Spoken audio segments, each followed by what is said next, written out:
They say grief echoes, but what if it answers? Ethan heard it. Late at night, through a vent in the forest shelter, one word, one voice. Brucey, his father's voice, soft, familiar, and dead for over 2 years. Most think grief is just pain, but sometimes it's a key, a door. And not everything that walks through is meant to be seen. I'm the writer behind the story that kept Reddit awake for days. And it all began with a memory I still can't explain. In the next 60 seconds, you'll discover why the forest said his name, how grief can invite something through, and what Ethan saw in the trees, that you might have seen too. He was 22, alone in the mountains, trying to heal. But then the door locked itself. The voice spoke. A dying kitten appeared, and something started watching. Never blinking, always waiting. And this is his story. I never asked for a quiet life, but looking back now, I think I always feared noise more than silence. The kind of noise that bruises you. The kind that teaches you, too early, to flinch at open spaces and teenage laughter. I was 8 the first time my ribs cracked. Not in an accident, not while playing. I was walking home from school, same as every other day, in my too big backpack and hand-me-down sneakers. The older boys were already waiting when I turned the corner onto 7th Street. I remember the sound of my zipper splitting as they tore the pack off my back.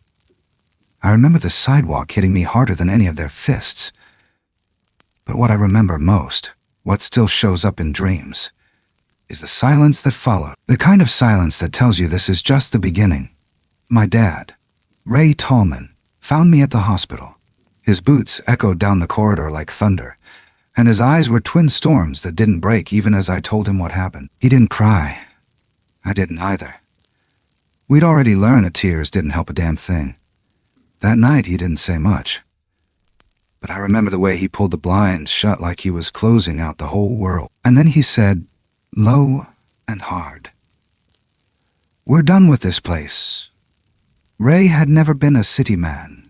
Born in the woods, served overseas, came back to find asphalt where his grandfather's fields used to be. He'd always kept a cabin outside Blue Ridge, passed down from my great-grandma, a stern Cherokee woman whose name I was too young to pronounce properly. The land had sat untouched for years, wild, forgotten, waiting. We left Chattanooga 3 days later. The first time I saw the cabin, it looked like something out of a ghost story. Vines choked the porch railings. The windows were boarded, the door half-hinged. Grass towered taller than me, swaying like a sea. And yet, the moment I stepped onto that overgrown lot, I felt something shift, like my bones recognized the dirt beneath them. Dad didn't say much that first week. We cleared brush, pried open the front door, and began tearing out old floorboards. There were no neighbors, no passing cars, just the crunch of boots and the snap of dry twigs.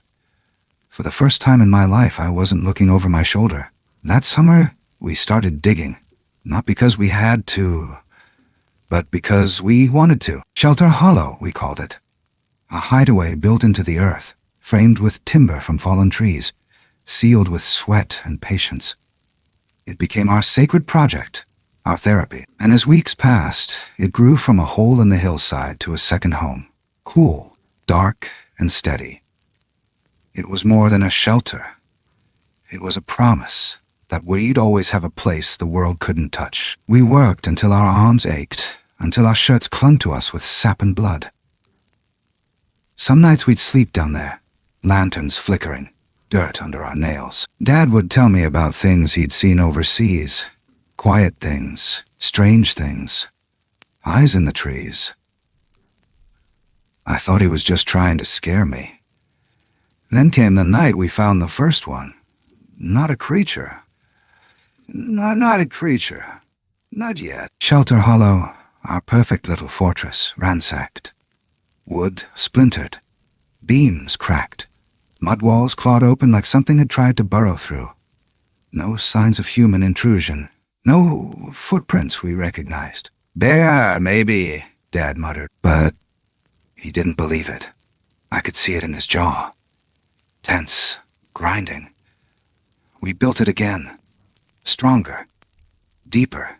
We reinforced the door with a hidden latch, rerouted the chimney, and disguised the entrance with a thick carpet of moss. It wasn't just a bunker anymore. It was invisible.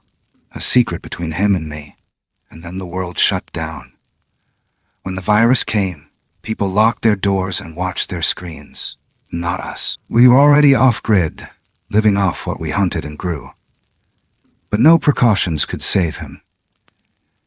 In the spring of 2020, my dad, stronger than anyone I knew, collapsed on the porch, fevered and coughing. Within days, he was gone. I turned 18 the next week.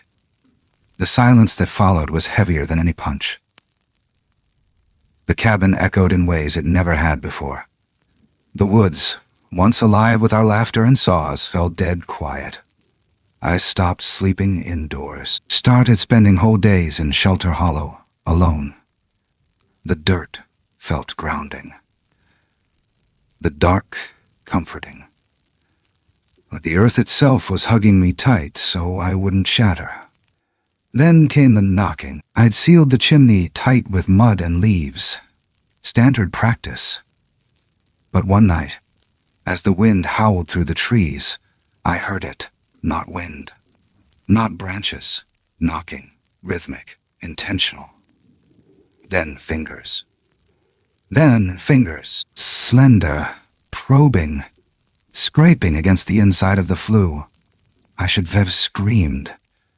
Shadowed, shotgun raised, but I didn't. I lay there, paralyzed. Breath caught in my throat, because deep down, I already knew I wasn't alone anymore. Days passed. I started hearing whispers outside the shelter. At first, just murmurs. Then fragments, a low growl, a higher tone, nasal. Words I couldn't place, except one. Ethan. They called my name. I hadn't told anyone I went by Ethan.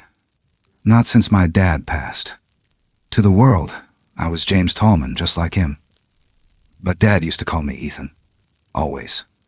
His private nickname for me. When I heard it whispered through the flue, like a lullaby twisted in smoke, I knew whoever was out there had been listening. Watching, remembering. The first kitten showed up the next morning. Half dead, ragged, eyes crusted shut. It lay beside the moss-covered hatch like an offering. I took it inside, wrapped it in a torn flannel, and warmed milk over the coals.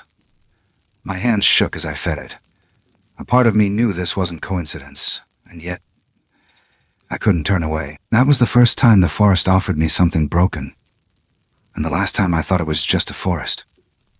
The second kitten showed up 3 days later, just like the first one, barely breathing, eyes dull and crusted over, body limp like a sack of damp leaves. This time, I didn't hesitate. I wrapped it in the same flannel, took it back to the cabin to warm it by the old iron stove, and gave it the leftover dose of antibiotic my dad had stashed before everything fell apart. The fact that it responded almost exactly the same way as the first was both reassuring and unsettling. As it began to eat again, strength flickering back into its tiny limbs, a realization hit me that scraped against something deep inside. This wasn't random. I wasn't just nursing strays. Someone, or something, was delivering them to me. I don't know when I started waiting by the hatch. I never considered myself a superstitious person, but I started checking the moss more carefully each morning, watching for the slightest shift in the dirt or leaves. Then I began noticing other things, small things. Stones moved out of place, little twig patterns near the entrance that weren't there the day before, and the smells. Sudden bursts of wild honey, crushed pine, even something that reminded me of wet fur. Always fleeting, always gone before I could track it. One morning I found the flannel I had wrapped the first kitten in, folded neatly on top of the shelter. Clean, tucked with care. Something intelligent had handled it. Something that understood what it meant. The third kitten arrived during a thunderstorm. I didn't hear it at first. Not over the rolling thunder, the drumbeat of rain on the metal vent pipe. But when I opened the hatch to let some of the smoke out, there it was, curled right on top of the latch, soaked to the bone and shivering so hard its teeth clicked. This one was worse off than the others. I didn't waste time. I rushed it into Shelter Hollow, lit a fire, and stayed up the entire night feeding it, rubbing its fur dry, whispering soft words I didn't even know I still had in me. That was the night I heard the laughter. Not human, not quite. There was a rasp to it, like tree bark cracking in winter, or the low creak of an old cabin frame shifting in the cold. But it was laughter. Right outside the shelter. Not threatening, not mocking, just amused, curious, as if someone was watching me, and for once, they liked what they saw. When dawn broke, I cracked the hatch slowly and peeked outside. There, waiting in the brush like a gift left on purpose, was a bowl, hand-woven, vines twisted tightly into an oval shape, strong enough to carry weight. Inside were berries, fresh, glistening, arranged in a way no animal would bother with. It was an offering, or a reply, and that's when I saw him. Just beyond the tree line, tall, immense really, but still, perfectly still, almost too still, as if the forest itself had sculpted him from bark and shadow and set him there to observe. I couldn't move. My legs locked, my fingers clenched the edge of the hatch, his head tilted slightly, not in a menacing way, more like a question. I should have been terrified. But all I felt was known. Then came the voice, not out loud, not through my ears, but in my chest, my skull, vibrating through the marrow of my bones. Brucey. Friend? No one had called me Brucey since I was 10. Not even Dad used it much after I hit puberty. But that's what I heard, and not just from him. Behind him, partially hidden behind a thick cluster of ferns, stood 3 more figures. One smaller male, another slightly shorter female, and 2 little ones, barely waist high, but already watching me with large, dark, unblinking eyes. They didn't wave. They didn't move. But I knew they were family. I knew it the way you know when the temperature changes before a storm hits. Primal. Immediate. Undeniable. Then he said something else. Brucey fixed.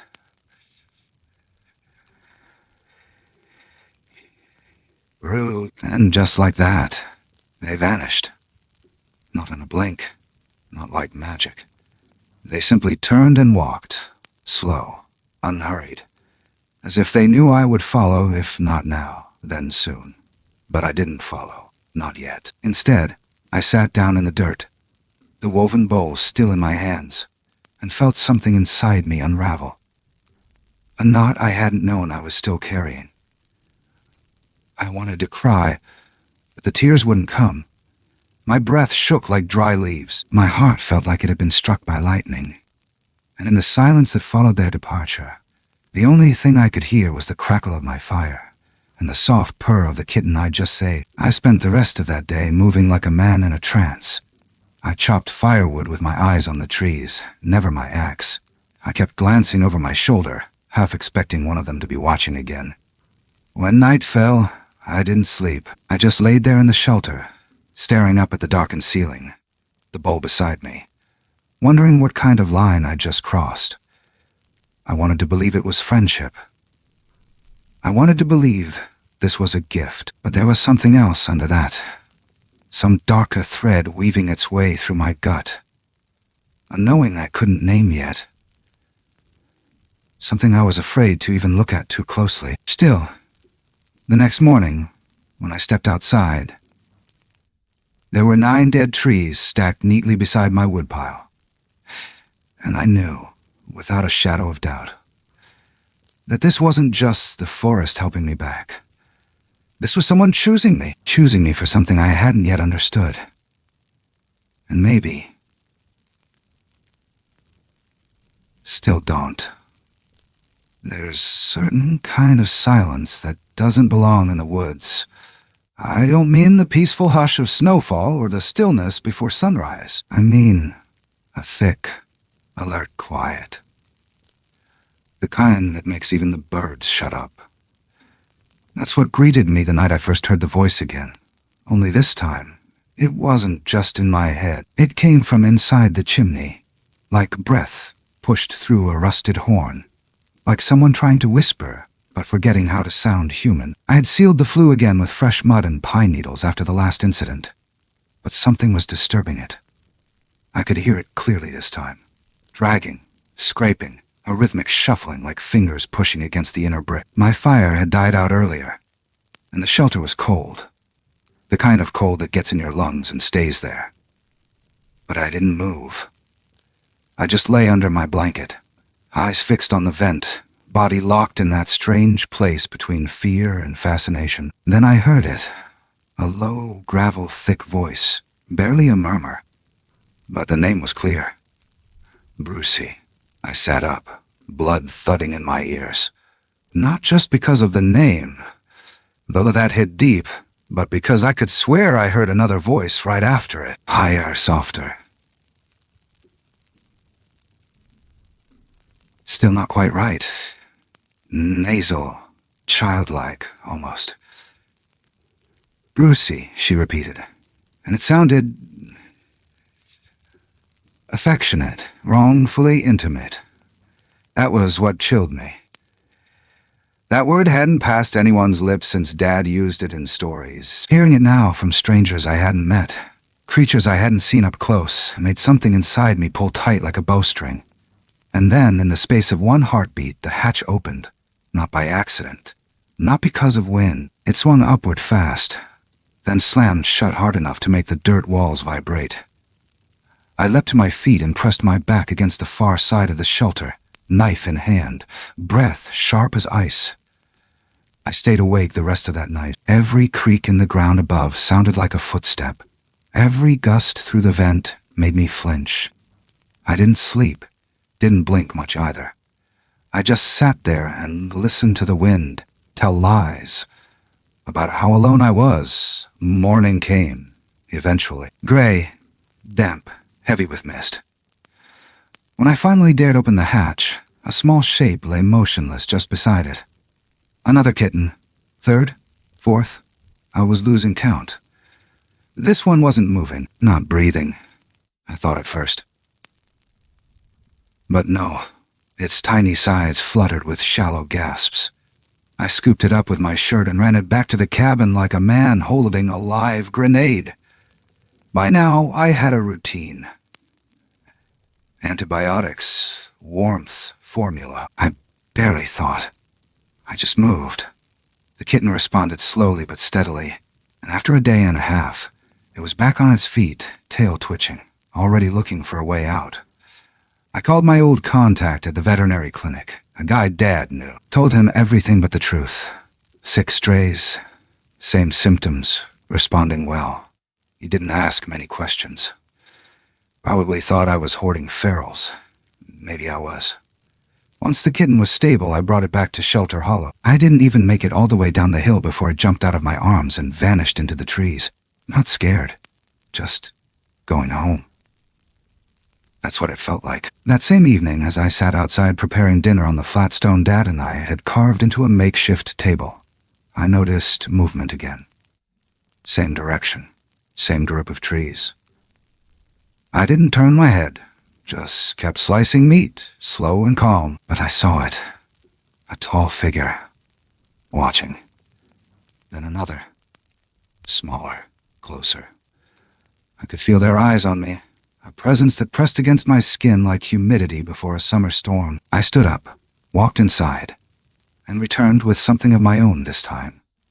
A bag of apples fresh from the farmer's market. I carried them halfway toward the tree line, picked out 3, and set them on a flat rock. Then I turned and walked away. I didn't look back. Not until I was back at my campfire, stirring the pot of stew like nothing had changed. But everything had. Because less than 2 minutes later, I turned my head, and the apples were gone.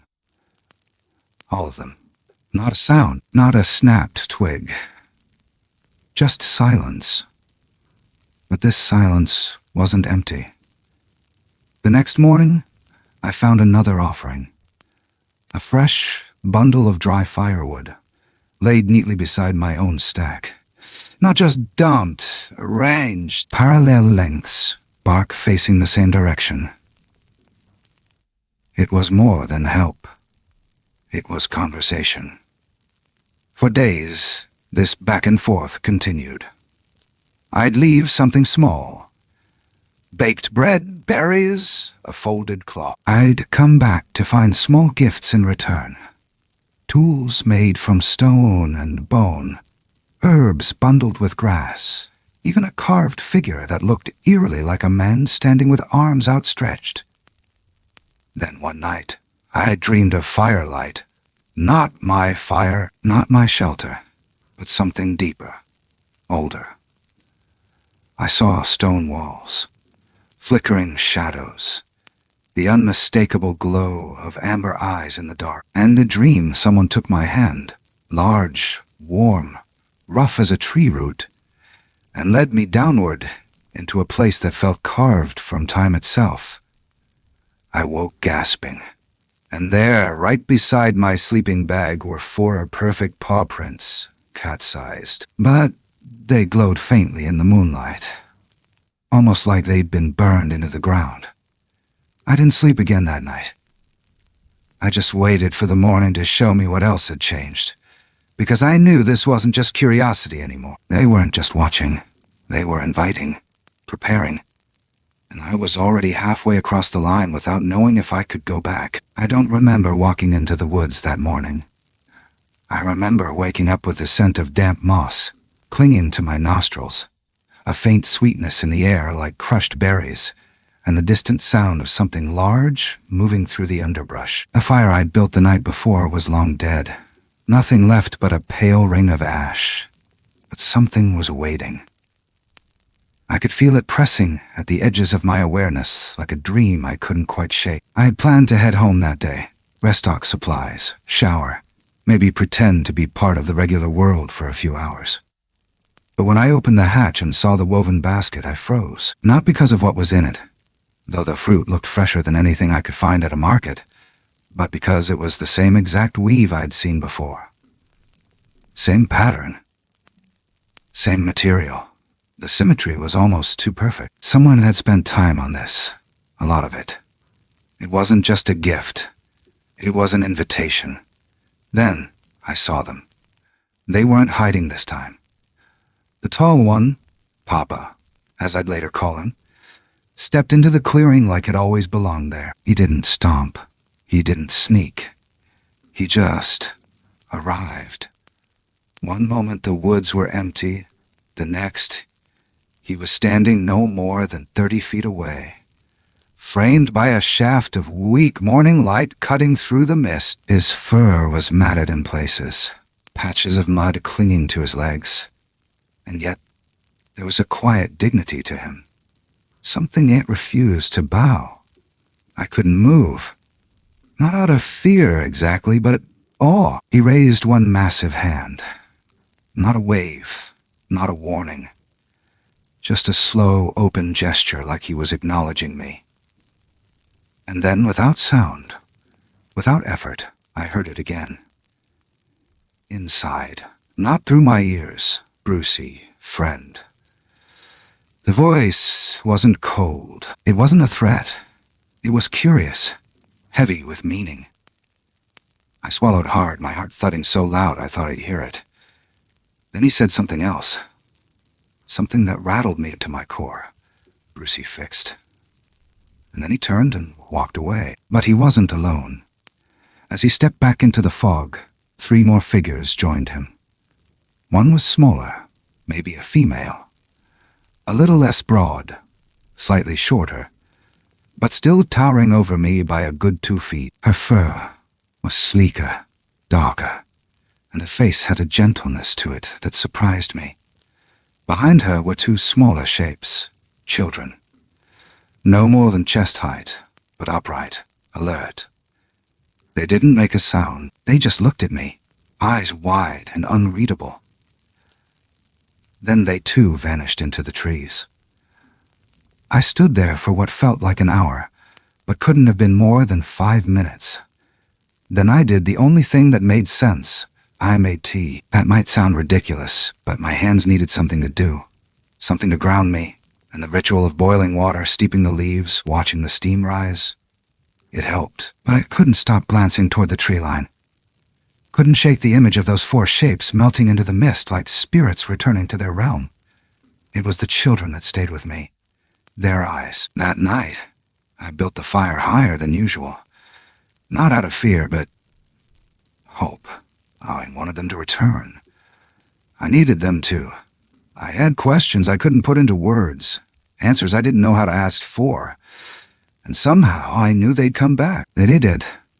This time, it was the kids. Just the 2 of them. They stepped into the edge of my clearing like deer, testing the wind. The boy was slightly taller, his gait wider, more confident. The girl moved quieter, but her eyes were brighter, more intense. They didn't speak. They didn't need to. I set down the bag of dried berries I'd brought from town and stepped back. The boy took a few tentative steps forward, then looked to his sister. She nodded, and together they sat, right by my fire. Just like that, I could hardly breathe. They didn't eat right away. Instead, they just watched. Not like animals, not like people either. Somewhere in between, studying me, measuring. And I let them. I didn't move. I didn't talk. We just sat in that charged silence, the fire popping and crackling between us, our breaths rising in white clouds into the night. Then, as sudden as they'd come, they stood. The boy gave me a look I couldn't quite place, respect, approval, and then turned to go. The girl hesitated. Then, without a sound, she placed something at my feet. A stone, smooth, polished, warm to the touch, and when I blinked, she was gone. That night, I didn't sleep. Not because I was scared, because I was certain something bigger was happening. Something old. Something I'd stepped into without knowing. In the morning, the firewood was gone, replaced with a small, intricate carving. An animal, maybe a bear, maybe not. Resting on its side, one paw reaching out. And that was the moment I realized I hadn't found them. They had found me. They led me there just after the frost began to lift. Ember and Twig. Those weren't their names, not really. But it's what I called them in my head. And somehow, it stuck. The 2 of them showed up one morning while I was sorting firewood near the edge of the clearing. No greeting, no sound. Just their silhouettes materializing from the fog like the forest had decided to sculpt new branches and breathe them to life. Twig took my hand without hesitation. His grip was strong, warm. Not human, but not quite animal either. Ember stayed close, her eyes darting between me and the horizon. I didn't resist. I don't think I even blinked. My boots moved like they had a will of their own, crunching over pine needles and wet soil as we slipped deeper into territory I'd never dared to enter alone. They didn't speak, not with words, but there was intention in every step. We walked for what felt like hours, though the sun hadn't moved much in the sky. The forest here was different, quieter, denser. It wrapped around us like a secret. Then we reached it, the wall. At first, it just looked like stone, natural, jagged, covered in moss and thick with years. But then Twig brushed a curtain of vines aside, revealing a low entrance almost invisible beneath the greenery. A tunnel, carved out of roots and time and instinct. Ember looked at me, and for the first time, I felt a pulse of something like fear. Not from her, but from inside me. Still, I crawled in. The tunnel narrowed, then opened suddenly into a cavern that shouldn't have been possible. At least not this deep in the hills. It wasn't damp. It wasn't dark. A hole in the ceiling let shafts of sunlight fall across the stone floor in long golden streaks. The air was warm and still, like the earth was holding its breath. And then they came. Papa, rising from the shadows with his slow, deliberate weight, like a memory being pulled from stone. Mama, standing behind him, eyes softer than I remembered, her expression tinged with something I hadn't expected. Relief. The children stepped away from me and into their family's embrace, like a ritual had been completed. A thread tied off. I stood there, not sure whether to move forward or kneel or run. But then another figure shifted. A taller, older male, gray from head to foot. His body hunched, limbs wrapped in woven furs, the bones in his back twisted like driftwood. His eyes locked onto mine, and I felt something ancient stare back. Not cruel, not kind, just old. Behind him, I noticed two more. Female, I guessed, though their features were more elusive. They looked nearly identical. Longer faces, sharper eyes, hair braided with thin strips of bark and feathers. They watched me with a calm that felt measured, clinical, like I was being sized up. And at their feet, 6 cats, mine. Or at least the ones I'd thought were mine. They purred and rubbed against the legs of these beings like they'd lived there their entire lives. One of them hopped up into Papa's lap without hesitation, curling into a lazy spiral as his giant hand rested gently across its back.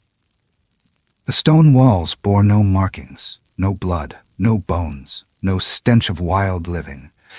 Just order, cleanliness. The baskets I'd seen before were stacked neatly along one side, filled with nuts, berries, woven grass. I realized then that I'd walked into a space that wasn't just a shelter. It was home. But then I noticed something else. There was no exit, at least not one I could use. The only way out was the way we'd come in, and now Twig stood in front of it, not guarding, just there. I didn't panic, not at first. They offered me food. A mix of root mash and roasted fruit laid gently in a shallow wooden bowl. I sat, ate, watched. And they watched back. Papa spoke a few times, not with his mouth, but with that same inner voice I'd heard before. Words came to me in bursts. Gratitude, curiosity, safety. But something else lingered underneath, an expectation. Mama brought more food later. The older girls sat beside me, offering their hands, open palms, small gestures of grief. They never touched me, just waited. I didn't know what to do. So I smiled, nodded, stayed. Then the sun shifted, and hours passed. I stood, motioned toward the entrance, made polite noises. Papa stepped forward and gently shook his head. Not yet. That night I slept on a bed of moss in the corner. One of the girls lay down near me, not touching, not threatening, but close enough that I felt the heat of her body. It was the closest I'd been to another being in 2 years, and I couldn't sleep. The second night I asked, out loud, if I could leave. I don't know who I was talking to. Maybe all of them, maybe no one. Papa just looked at me. The look wasn't stern, but it held weight, like he knew something I didn't. The girl lay beside me again that night, closer. This time, her hand brushed mine. By the third day, I'd stopped pretending I wasn't afraid. Papa blocked the entrance more openly now. He slept beside it like a boulder placed with purpose. I caught whispers between the two girls. No words, just tones. But I knew the subject was me. Their glances lingered longer. Their eyes flickered to my hands, my chest, my mouth. And I began to understand. They didn't just bring me here to visit. I was here for something more. Something they hadn't told me. Something I wasn't sure I was ready to name. And it wasn't until I saw the carved stone in the corner, 2 figures side by side, one clearly not of their kind, that I realized exactly what they might want me for. But that was the moment I began planning how to leave. The 4th morning, I woke with her beside me again, Vyra. Or at least that's what I called her in my mind. This time, she wasn't pretending to sleep. Her eyes were open, trained on mine before I even realized I was awake. There was no surprise in her gaze. only a quiet, deliberate stillness. She didn't smile. She didn't reach for me, but she didn't move away either. It felt like she was waiting for something, for me, or for the day itself to make a decision neither of us could speak aloud. I got up slowly, brushing the moss from my arms, and walked toward the wall where the vines grew thickest. My eyes drifted upward. There, barely visible through the threads of light that slipped through the hole in the ceiling, was the ledge I'd seen Twig leap from days ago. The shaft he'd climbed down like a vine-born spirit. That was my way out. I knew it the moment I saw it. What I didn't know was whether I'd get the chance to use it. The rest of the day unfolded like a dream just past the edge of sense. Meals were placed beside me, no longer shared. Papa watched from the shadows, his eyes narrowed. Not hostile, not kind. Guarded. Mama stayed close to the children, whispering things I couldn't hear, her expression tight with something like concern. The twins, Vera and Nara. I could barely tell them apart now. They moved together, always together, circling the cave with the silent gravity of moons orbiting something inevitable. And I began to feel it in my chest, a tightening. Not just fear, not exactly. It was deeper than that. A dread carved from intuition. Like every cell in my body was beginning to realize something my mind hadn't caught up to yet. I was not a guest anymore. I was part of something, a piece of a plan, or maybe a promise. That night, I didn't sleep. I waited. The moment came when the cave went completely still. The fire at the center flickered low. The sounds of movement dulled into breath and murmur. And there, curled in the hollow near the far wall, Papa slept, his massive form blocking the tunnel. He'd grown tired, older, slower in those few days. Or maybe he was letting me choose. Maybe that was part of the test. Either way, I moved. I crept along the edge of the wall, careful not to wake the twins. Careful not to breathe. My feet found the base of the vines, and I started to climb, hand over hand, sweat already breaking along my back. The vines were damp, but sturdy. They smelled like earth and thyme and something sweet I couldn't name. Halfway up, my fingers slipped. Just a moment, just enough for a strand of moss to fall loose and drift through the firelight like ash. I froze. No sound. I kept climbing. The rim was closer now. A faint draft kissed my face. The sky above looked like a bruise, deep and purple, barely touched by dawn. I reached, pulled, hoisted myself over the lip and fell onto my side, gasping, dirt in my mouth, blood in my pulse. I didn't stop. I ran. Branches whipped my face.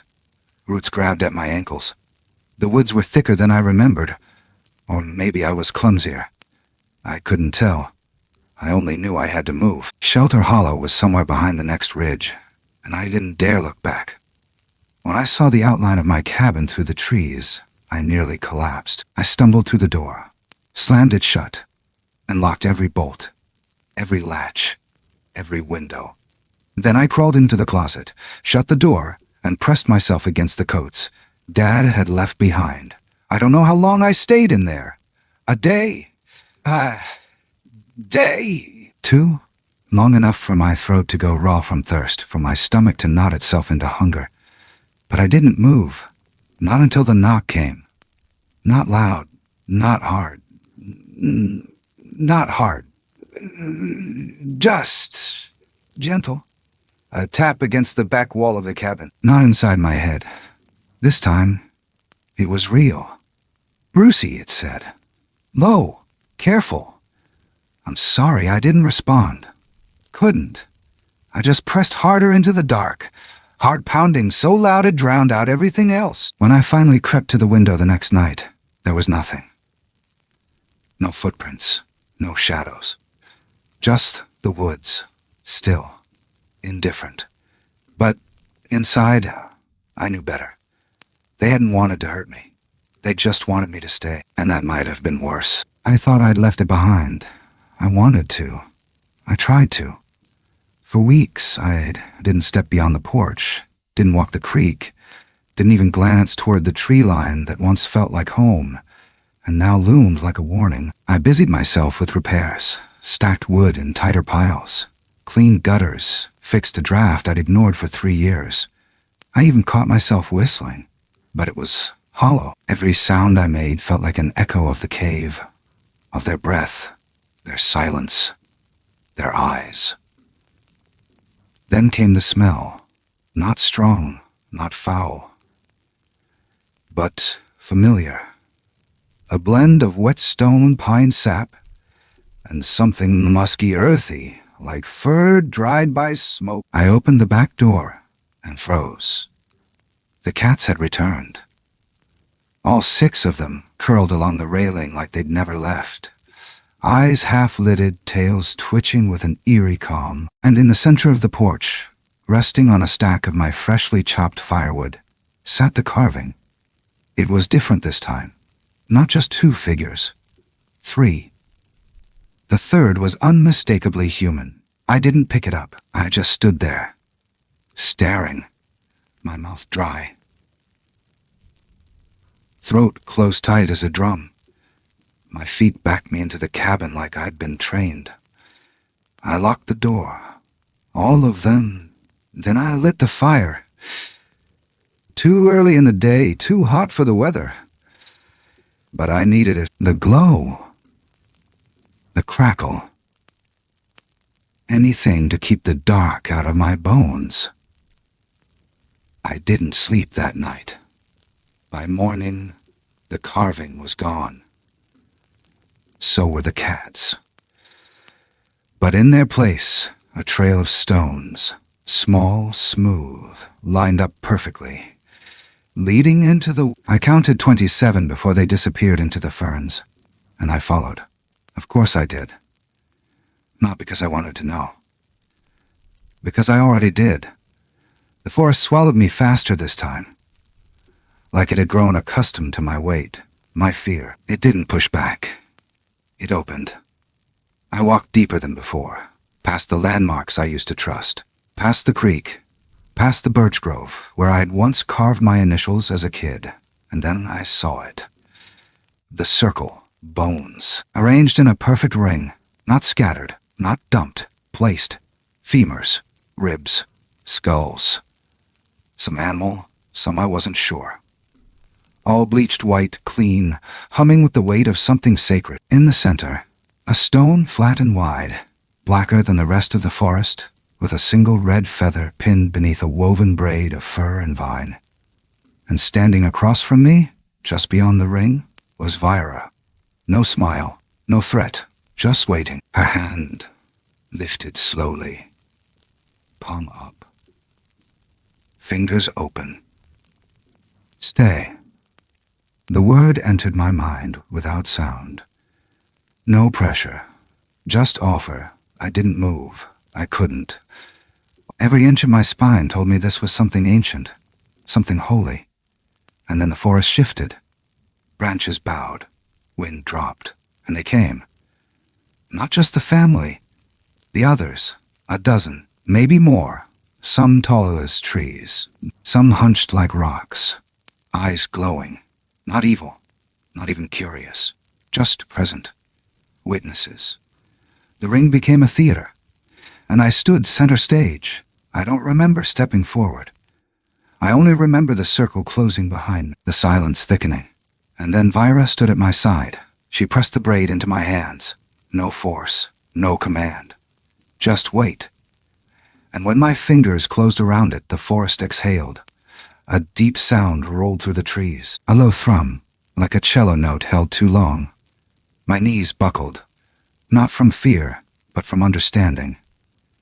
This was a ceremony, not a trap, not a threat, an acknowledgement. And I was not just witnessing it, I was part of it.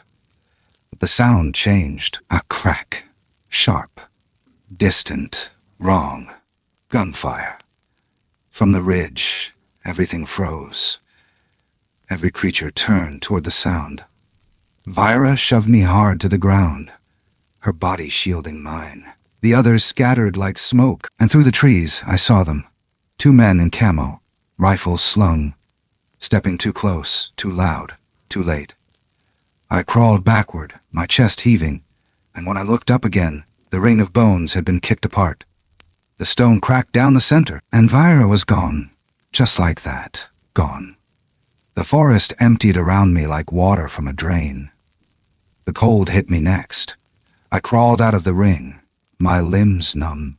Braid still clutched in my hand. I didn't stop until I reached the cabin, until I slammed the door behind me, until I cried for the first time in 3 years. Later, when I dared to go back, the bones were gone. Not broken, not scattered. Gone. Only the cracked stone remained, feather and braid untouched. And that was when I knew this story wasn't just mine anymore. And maybe it never had been. The next few days didn't pass. They hovered. I drifted through them, like smoke, trapped in a house that didn't know it had burned. I didn't light the fire anymore. Couldn't. Every crackle of wood, every hiss from the hearth pulled me back to the ring of bones and the men with rifles. My dreams twisted in loops. Vira's eyes, the cracked stone, the braid clenched in my fist, and that sound. That horrible sound the forest made the moment they arrived, like something ancient being torn open. I didn't tell anyone. Who would I tell? Sheriff Parks? He couldn't even figure out who'd been tipping over trash cans. My neighbor Earl? He once swore a raccoon had telepathy. No one would believe me. But more than that, this story didn't belong in town. It didn't belong in streetlights and newspapers. It belonged in the woods. It belonged to them. So I stayed silent. Until the night I saw the fire. It wasn't in my cabin. It was beyond the ridge, maybe half a mile west. A flicker. Steady. Wrong. Too bright for a campfire. Too orange for lightning. My body moved before my brain did. I grabbed my coat, the braid still in its pocket, and started running. My lungs weren't ready for the cold. My legs screamed at every hill. But the fire didn't wait. When I crested the ridge, the air hit me first. Ash. Bitter. Hot. Then came the glow. Through the trees. Between the rocks. And then, the clearing. The one I hadn't dared return to since the night of the ceremony. It was burning. The ring gone. The stone split. Now blackened by flame. Trees that had stood for decades were weeping fire. And in the center of it all stood a man. One of the hunters, camouflage soaked in sweat, face pale with terror, holding a lighter and a can of gasoline like a child who realized the rules only after breaking them. He didn't see me, but I saw them. Vira, not alone this time. 3 figures moved behind her. Papa, massive and grim. Mama with her cloak of bark and silence, and the child I'd called Twig, crouched low and shivering with something between rage and sorrow. And then, all at once, they stopped hiding. They stepped into the light. I don't know what he saw. Maybe he saw monsters. Maybe that's all he ever wanted to see. He raised the lighter again, hands shaking, lips moving. I shouted before I knew what I was doing. Don't! He spun toward me, eyes wild, teeth clenched. But it was too late. The fire had already made its choice. A branch cracked. The earth opened. Something ancient surged from the shadows. Not a creature, not a weapon, but a force, like the forest itself had finally decided to answer. The man screamed, then vanished. Not gone. Just no longer part of this place. The flames went out instantly. No smoke, no heat, just darkness. I collapsed. When I woke, I wasn't alone. Vera sat beside me, her hand resting on the braid in my pocket. And for the first time, she spoke. Not in my mind, not in symbols. In a voice like moss and wind and winter. You protected the memory. I didn't understand. Not fully, but I nodded anyway. She helped me stand. And when I looked behind her, I saw something I never thought I would again. The circle, rebuilt, whole, bones in their places, the stone mended, the feather returned. But not for me. This wasn't mine to stay in. It was mine to carry. As I turned to leave, Vera reached out, brushing my shoulder with a touch that felt like goodbye and beginning all at once. "Next time," she said, "you won't run?" And I believed her, because neither would I. I told myself I was finished, that I'd never go back to shelter or clearing or any ghost of those places. I rebuilt the porch, sealed the cracks in the walls, even painted the shutters to chase away the pallid memories of moss and shadows. And yet, every night, I found myself listening for the soft rustle of fur on wood, the whisper of fur against stone, the breath that wasn't mine. I thought I was protecting myself, but maybe I was protecting them too. A week after the fire, I woke to a slow pulse of light outside my window. It wasn't the sunrise. This glow was too precise, too deliberate. My heart hammered as I slid the curtain aside. There, tucked at the base of the porch, lay a basket, not bark woven, not vine, but wood slats, fastened with care. Inside, 3 apples, dew-speckled, a stone warm and smooth, and the braided fur strand looped around a single feather, a red one, old and dry, but still vivid. The braid I'd carried that night of the ceremony. Bigfoot saw. I realized my hands were shaking. I stepped outside, basket in hand, and for the first time since stepping into this waking dream, I felt something like peace, or purpose. I set the apples down on the rail, placed the stone next to them, and hung the braid over the door handle. Then I closed the door and lit a fire inside. Soft, steady, controlled. Tiny, amei, teja, pogan tuk. But then I heard it. Outside, at the edge of the porch, branches snapped, not breaking, folding, as if someone or something stepped off the wood and into the soft earth beyond.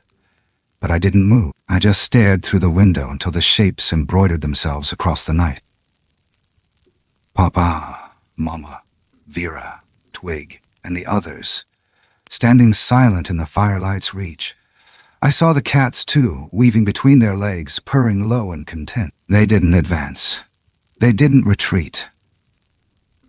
They waited. I thought of everything I'd lost since coming here. The silence, the ceremony, the broken stone, and the blood in the air. But I also thought of their acceptance, their ceremony. The moment Vira pressed the braid into my hand, the moment fire answered for them, I opened the door. They came in. We didn't speak. We didn't need to. They sat around the fire I'd lit, the cats curling in their laps. I sat with them, cross-legged, the braid in my hands. The warmth was different. Their warmth, older, wider than mine. It reached beyond the flame, wrapped around me like a shield. For a while, nothing happened. Then, Vira leaned forward and brushed the braid against my chest. A pulse of memory hummed through me. The ring, the bone circle, the cracked stone, the forest's breath. My chest tightened until it felt like it might burst.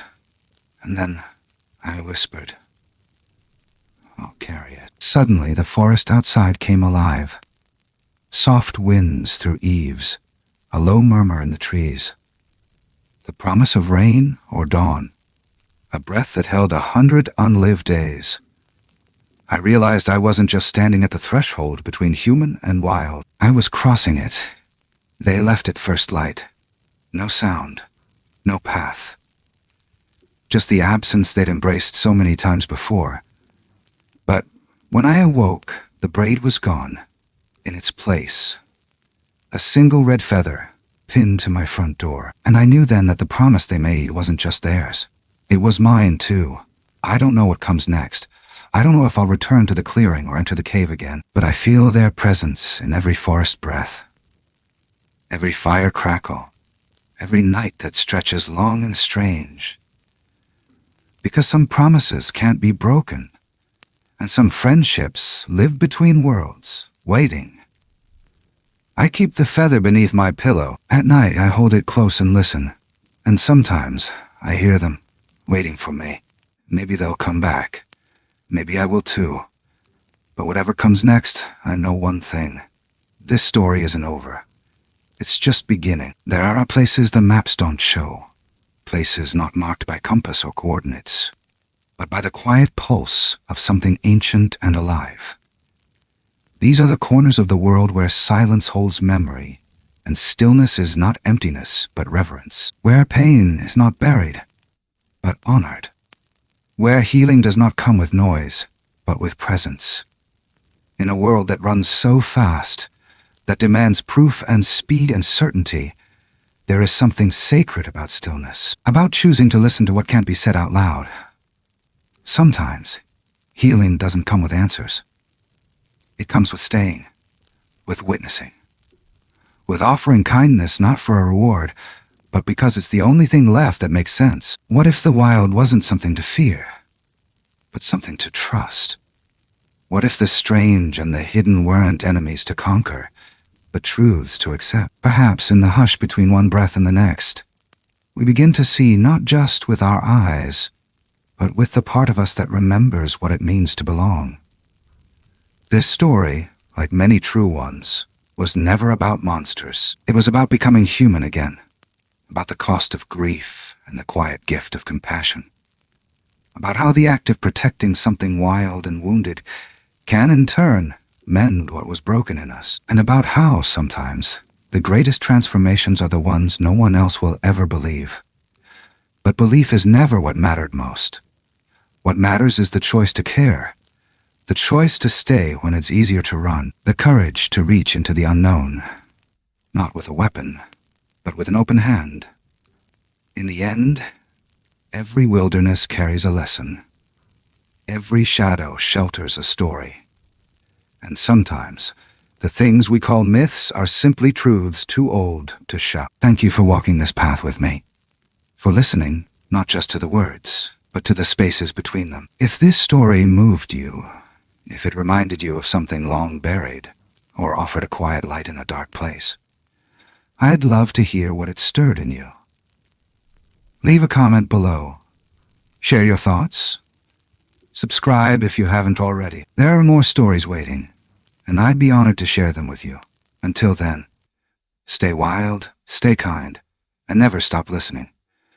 Because sometimes the forest speaks back